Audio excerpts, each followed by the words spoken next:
everyone and welcome to Eclectic Book Diary. Today's video is going to be a review of the Winnowing Flame by Jen Williams. So we have The Ninth Reign, The Bitter Twins, and The Boys in Song. And all of these books are within the genre of fantasy / sci-fi. Now let me expand a little bit around this topic. Generally speaking, the books that I personally tend to gravitate towards are mostly fantasy, to be completely honest, but I do personally love when there is like sci-fi elements into the fantasy that I read. I love also mixing a little bit of horror into fantasy. So in general, I tend to lean heavily on fantasy books. I've never read classic sci-fi things, so I'm not the best person to judge the realm of sci-fi in general, but I guess in my perspective, as far as my experience go with this trilogy, I feel that this is an actual like mix of sci-fi and fantasy. So I'm honestly pretty thrilled about that, because I was planning on reading Dune before I read this series, and I feel like this is kind of prepared me a little bit for the vibes, because like the general sci-fi knowledge that I have is not as expansive, so I don't know what to expect from a classical sci-fi genre, for example. So it was a really a good level up step with someone who reads or who relies heavily on fantasy when it comes to the books that they read. So yeah, I felt that this is a perfect mix between both worlds, and now I'm super jazzed to actually read something that is more of a classical sci-fi thing. I feel like I can handle it and I'm not that intimidated anymore. Regardless, now let's rewind a little bit and talk about the books themselves. Now we have The Ninth Reign as the first book in this trilogy, and we have The Bitter Twins, I have it right here, the second book, and also we have The Boys in Song. So these are pretty much, as far as like the cover goes, it's very classical cover for fantasy thing, in my opinion. I don't think they are like ugly or anything. I actually think they are beautiful and they go like together pretty well. But regarding the story, I think the story or the books themselves, they could have benefits from something else. But that's not the main focus of today's video. I'm not reviewing the covers, I'm reviewing what's within the books, obviously. But I had to mention that. I'm not gonna, of course, mention anything from the Bitter Twins or the Boys in Song because spoilers, and this is supposed to be a spoiler-free review. So let's stick with this book for now, and I will give you a snippet of the synopsis. I'm not gonna go further into the details. So we have the city of Ebora, which has like this god-like tree. Like literally we have a tree, but it's actually a god that the sap that this tree produces is actually a healing sap. So I will call them like vampire-esque creatures. People who live in this city, which called Eborans, they aren't necessarily like regular people. They are more, in my brain, they look more like elves / vampires, thing of that nature, because they literally live for like hundreds and hundreds of years, and everything about them is just like screams perfection. And I feel like that is a kind of representation of like elves in like other stories, but with a mix of like, again, vampire-esque situation. Of course, this happens only because this tree god thing, it is supposed to be dead or something, and it stops producing sap, this magical sap that everyone relies on in Ebora to live for long time. So after that they start to look for a solution, and their solution was to drink the blood of other people. So for a solution they turn into kind of vampires. This might be a minor spoiler, so just like I will write on the screen when that started. Hopefully you have noticed that by now. So we start off with our two Eborans, who are basically like the royalty of Ebora, and Ebora is basically dying, and one of those two siblings, the Tormalin the Oathless, he wants to get away from there. He wants to run away from the crimson flux, which is kind of a disease that started to spreading and killing Eborans because they are consuming too much human blood. Again, I guess that it could be a minor spoiler, but all of these are like right at the beginning of the story, and I don't think, like, if I'm speaking about a trilogy, I don't think that this is like a major thing to spoil. Regardless, I'm gonna keep the warning on the screen. So yeah, Tormalin the Oathless, he wants to get away from there. His sister, she is trying her best to revive the tree god, or whatever you want to call it. She's just kind of the opposite of Tormalin. She seems very consumed by that idea. Her whole life revolves around reviving this like tree god thing.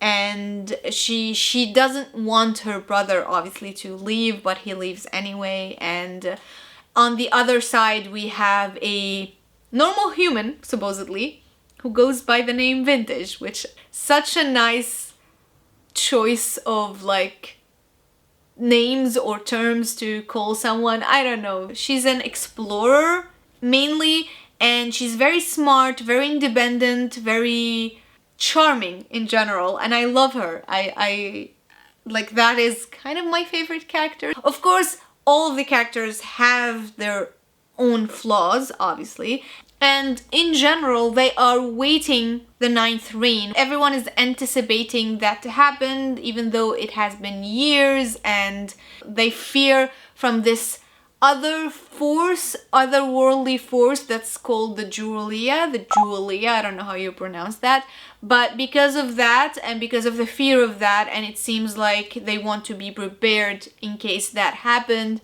and they are waiting for the 9th reign. Again, I'm not gonna explain what the 9th reign is because you need to read to know, but regardless, there is a lot of bickering between like the characters. There is a lot of funny moments and a lot of obviously very intense moments. Also, there's a lot of twists and turns all the time.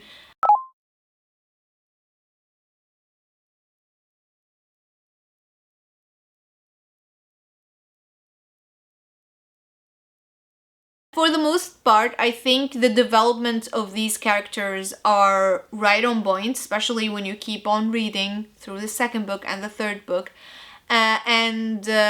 They come a long way. We follow the journey from the perspective of these people, and of course there are other characters as well that we get introduced to. There are a lot of betrayals, but also a lot of things that come into fruition that change things for everyone, and a lot of secrets to be unraveled, and a lot of secrets to be discovered, a lot of things to investigate upon. So we follow this group of people that have some sort of a found family feel to it, even though they fight a lot. They don't agree most of the times. Sometimes it borderline feels like a toxic thing, but in a, I don't know, the way the characters are built makes you not feel that judgy about it. Like, once you discover like the background also of these characters and you go deeper into their journey and all of that, you kind of feel for them. It's not that healthy to make up excuses for them, obviously.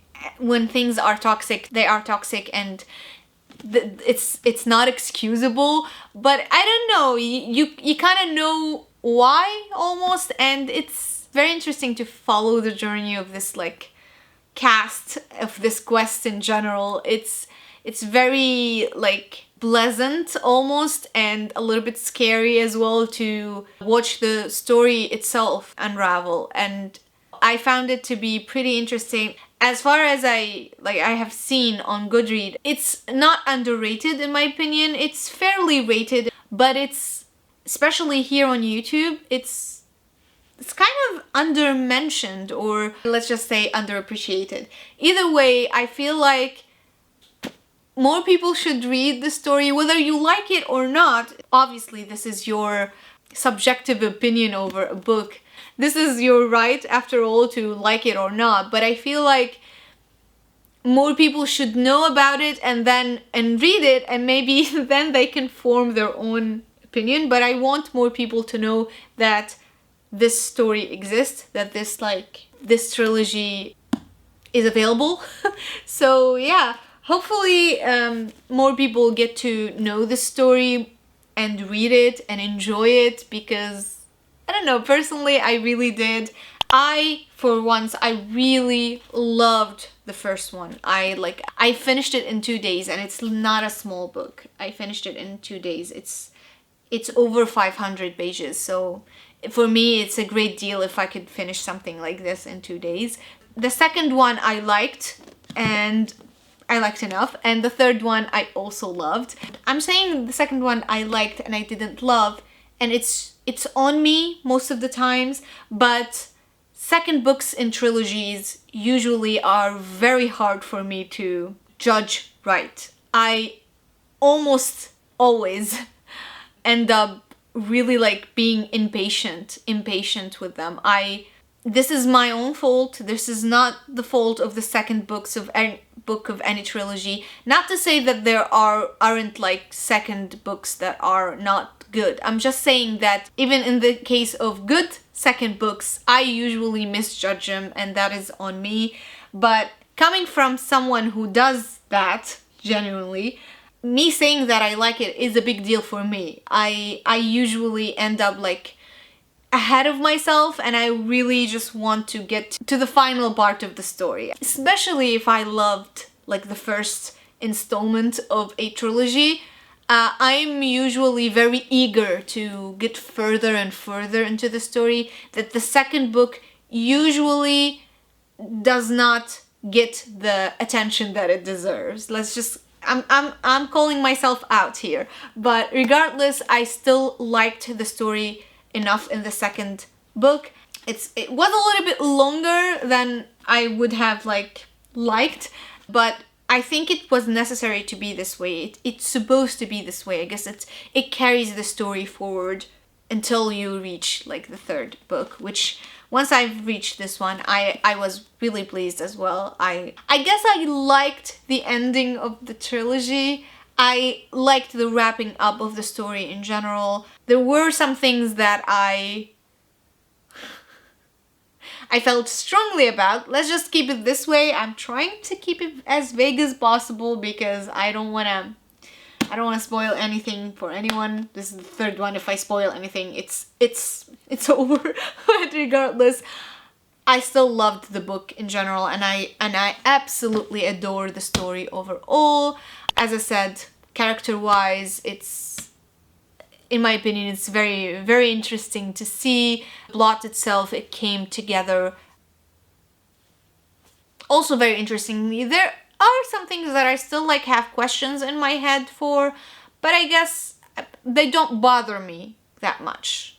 Overall, I was really happy with the story, that even for those little things that I consider what happened with these, I don't really care. I can't even remember right now what were the things that I was wondering about. That would tell you a lot of how much the positive side of the story just overwhelmed me to the point that I can't even care about other things regardless. As I said, character work, amazing. Also, the sense of fan family is amazing. The mix between sci-fi and fantasy elements is perfect in my opinion, but just always keep in mind that it's coming from someone who reads a lot more fantasy than sci-fi. I am not an expert whatsoever when it comes to sci-fi, and I'm not claiming to be an expert in fantasy either. I'm just saying that I read way more fantasy than I read sci-fi. Like usually the sci-fi that I read is mixed within the realm of fantasy, just like something closer to this, but this is a step further than just a hint of sci-fi and a fantasy. This is actually like an actual mix between fantasy and sci-fi, in my humble opinion, of course. If you happen to stumble upon them, then I highly recommend at least reading the first one. At least give it a try. I generally don't really like pushing recommendations. I don't know, I feel like our tastes can tend to vary a lot, and I don't feel that comfortable recommending, like actually pushing recommendation over people. I feel like everyone has different tastes, and it's kind of hard for me to determine whether I should recommend something or not. But I feel in this case, especially if you like fantasy and if you enjoy fantasy in general and you like elements of sci-fi, and you want to expand over the sci-fi genre, I think this could be like a good transition point. I felt that this has like a perfect mix between sci-fi and fantasy. So if you happen to enjoy fantasy and you want also more sci-fi, maybe this could be for you. If you read a lot of classical sci-fi, since I have no idea, at least for now, I don't know that much about classical sci-fi, this might be a little different. I don't know. It might be the same, it might be different. You might have a different, completely different overcome from these books. But if you are someone like me who reads a lot of fantasy but not a lot of sci-fi, I think you might find these to be very enjoyable. Hopefully. If you are like interested in any of the things that I mentioned, you can give it a try. I mean, you can start with the first book, and if you didn't like it, you can just stop, just DNF everything. Anyway, this took a little bit longer than I anticipated, but hopefully you enjoyed today's video. I wish you a happy and wonderful day or night whenever you're watching this, and yeah, I hope you enjoyed today's video, and I also hope you will join me on the next one. Until then, take care. Bye bye.